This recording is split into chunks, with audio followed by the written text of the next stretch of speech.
On January 30th, 1948, a Tudor Roman IV airliner radioed its position over the Atlantic. 40 minutes later, it was gone, and nobody's ever found a single piece of wreckage. The Star Tiger wasn't some small bush plane or a relic from aviation's infancy.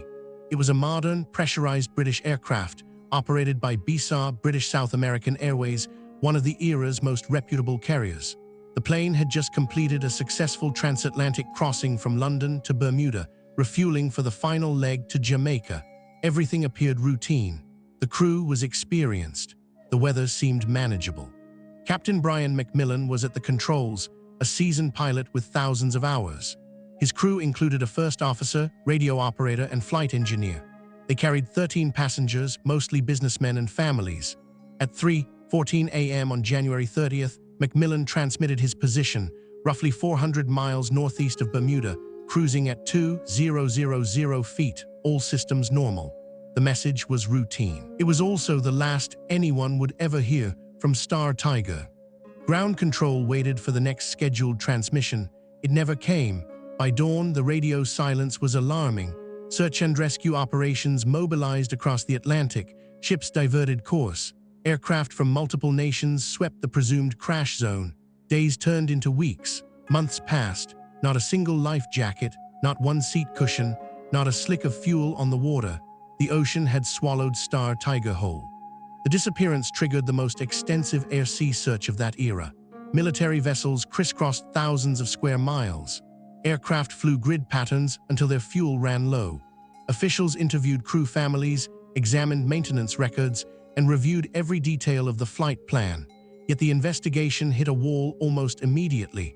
There was no wreckage to examine, no black box to recover, no physical evidence of any kind.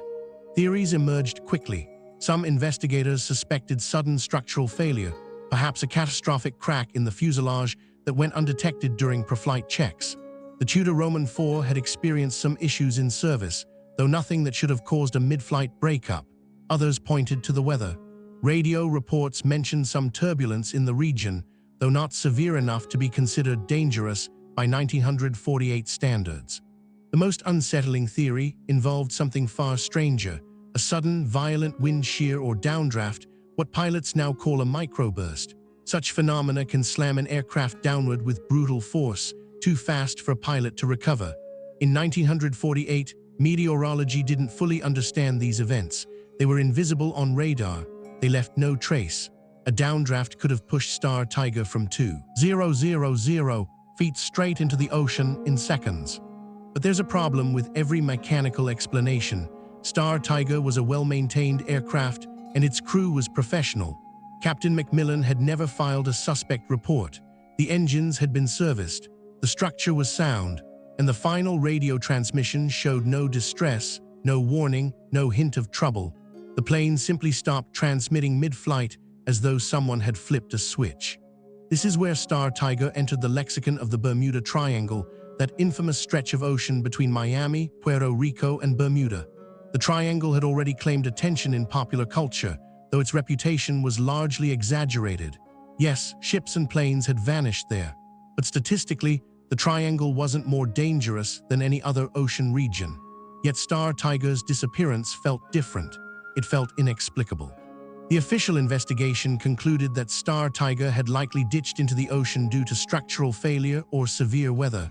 The report was filed. The case was closed. But closure felt hollow. There was no wreckage, no definitive cause, and no bodies recovered. The families of those 19 people aboard were left with questions that would never be answered. The ocean had kept its secret. What makes Star Tiger unique among aviation mysteries is the completeness of its disappearance. Most crashes leave evidence, debris fields, oil slicks, wreckage scattered across miles. Star Tiger left nothing. No trace of the fuselage, no engine parts, no human remains. It's as though the aircraft simply ceased to exist the moment it went silent on that radio transmission. Modern aviation experts point to a crucial detail. Star Tiger was flying at only 2,000 feet when it disappeared. At that altitude, in rough water, wreckage doesn't float. Heavy fuselage sections, engines, and seats sink rapidly. Cold currents carry debris far from the crash site. Within hours, the ocean floor, thousands of feet below, becomes a graveyard invisible to surface searchers. But this explanation, logical as it sounds, doesn't fully satisfy, because Star Tiger was equipped with emergency flotation devices. Life rafts should have deployed. Wreckage should have surfaced.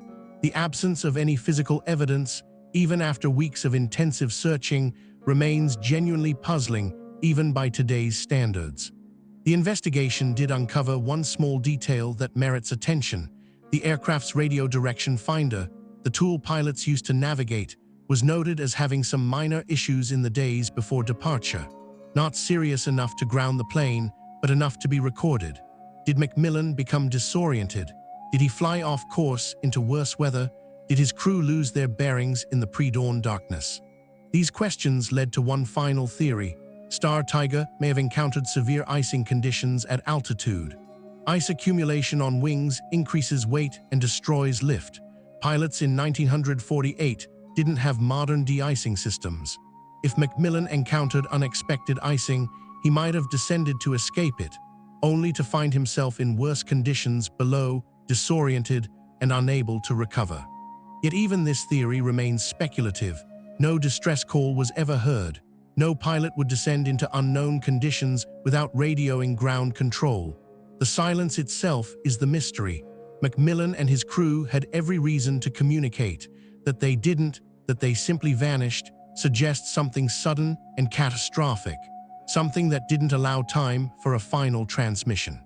Star Tiger remains one of aviation's most haunting unsolved cases. Unlike many mysteries, this one isn't shrouded in legend or exaggeration. The facts are sparse and straightforward: a modern aircraft, a capable crew, a routine flight, and then nothing. The ocean claimed them, and the ocean kept them. No wreckage was ever found. No answers were ever given. Today, aviation safety has advanced immeasurably. Planes are tracked by satellite. Black boxes transmit their location automatically, whether radar reveals hazards miles away. Structural integrity is verified through rigorous testing. Modern aircraft simply don't vanish. But Star Tiger reminds us that aviation's golden age was also its most vulnerable. And sometimes, the Atlantic Ocean keeps its mysteries forever.